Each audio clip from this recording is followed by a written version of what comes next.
Good morning, everyone. My name is Myris Kingsolon, and so today I'm going to discuss about dynamic models of curriculum development. So, what is dynamic curriculum development? So, it describes how curriculum workers develop curricula in various education of contexts.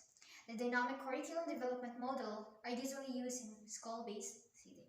So first we have the Walker model of curriculum development. So Dicker Walker. So let us know who is Dicker Walker. So Dicker Walker was an assistant professor of education at Stanford University, where he received his PhD in 1971, and his specialty was curriculum development and curriculum policy making.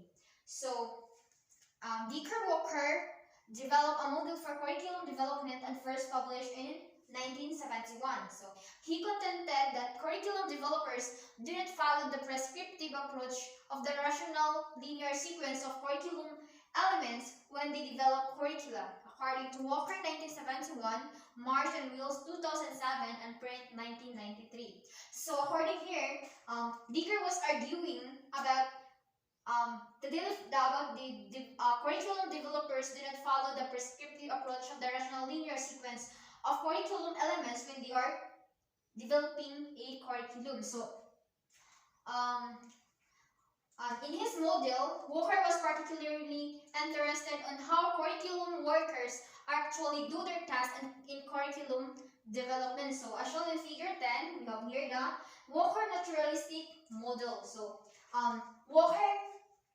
made or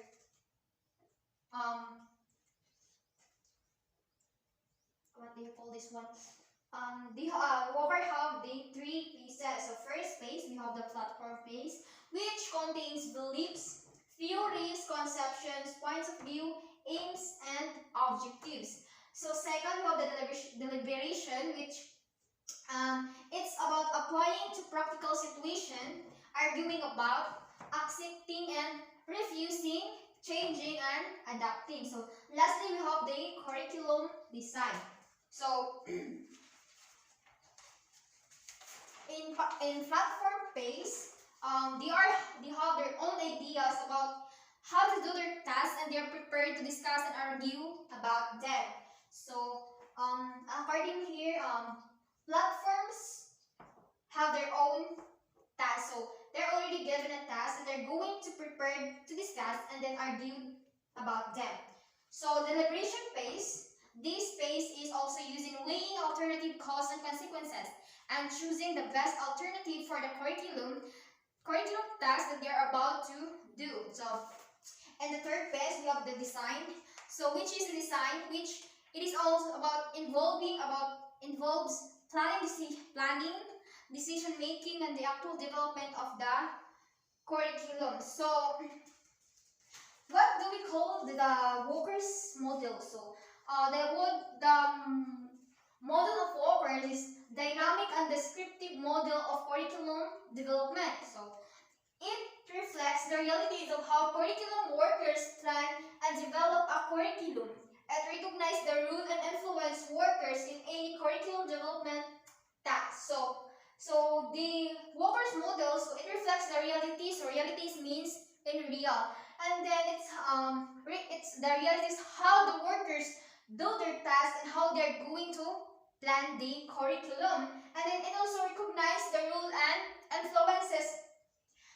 influence workers in any curriculum development task. So the model of workers will be the know or recognize the role and then influence the worker in any curriculum development task. So in dynamic models of curriculum development, we have the strengths. So first strength is curriculum developers can begin with any of the elements. So the model allows curriculum. So curriculum, the developers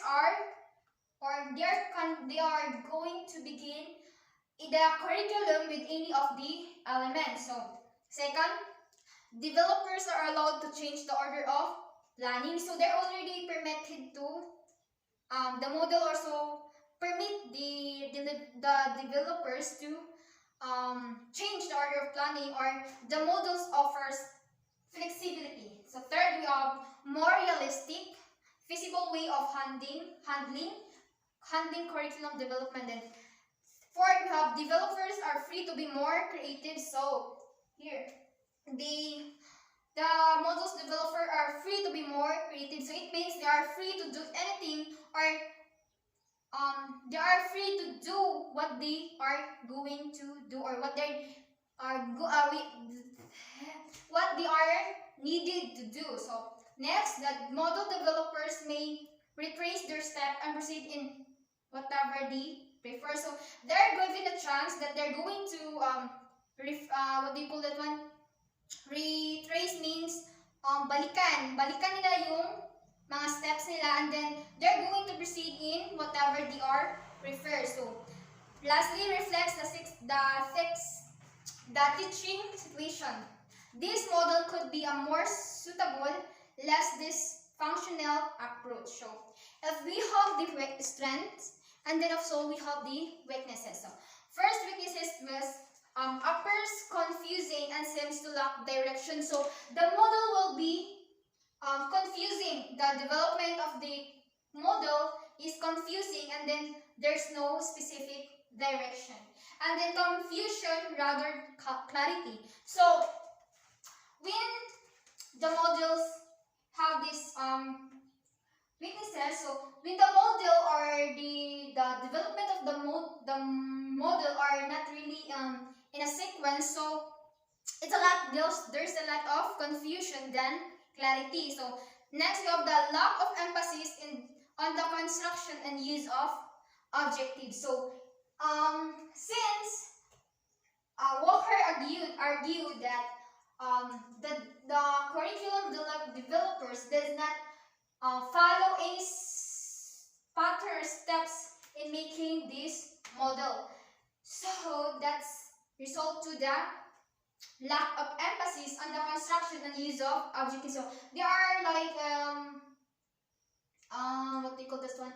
They are jumbling, or they are magulo. They're magulo of using the objectives. So lastly, developers waste significant amount of time by not following a logical sequences.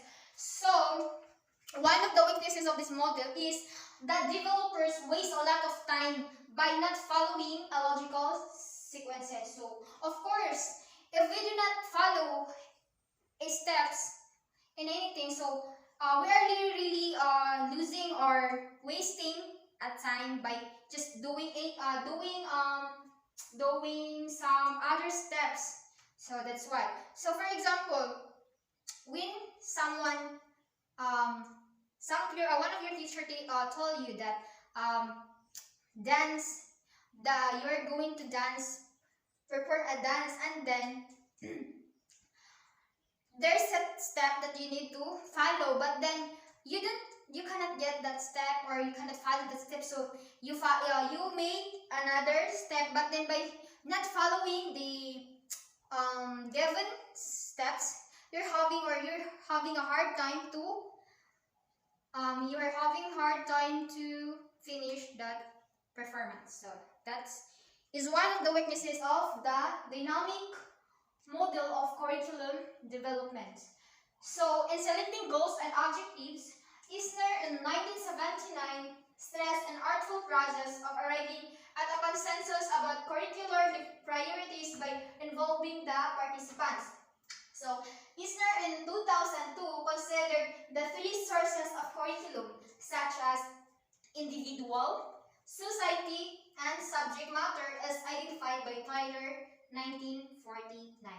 So as Isner considered the three sources of curriculum, so when we say curriculum, it is it's like a step-by-step of learning process. So we learn as an individual. Of course, we can learn by ourselves by just listening, watching, or observing our surroundings. And then in the society, of course, we can learn about in society. much more. There are a lot of people who will you will mingle then, and then or someone will teach you. So and then subject matter as identified by Tyler 1949. So